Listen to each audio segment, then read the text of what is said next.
Patuloy po ang babala ng VIVOC sa lahat ng mga nakatira sa paligid ng Bulkang Kanlaon na manatiling nakaalerto sa banta ng biglaan at mapaminsanang pagsabog ng Bulkang Kanlaon, lalo't nasa 5 kilometro na lang ang layo ng umakyat na magma mula sa bunganga ng bulkan. Sa pinakahuling update ng VIVOC ngayong araw, nakapagtala ang Bulkang Kanlaon ng 5 volcanic earthquakes. 1,118 na tonelada ng sulfur dioxide ang naibuga at nananatili pa rin ang pamamaga ng bulkan o ground deformation.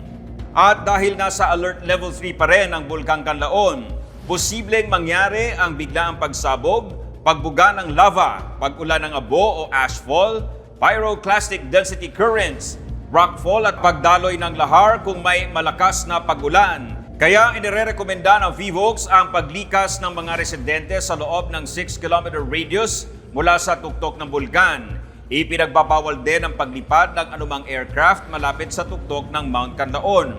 Samantala, umabot na sa halos 200 billion pesos ang halaga ng tulong ng pamahalaan sa halos 13,000 pamilya o higit 48,000 individual na apektado ng pagputok ng Bulkang Kanlaon sa Region 6 at 7.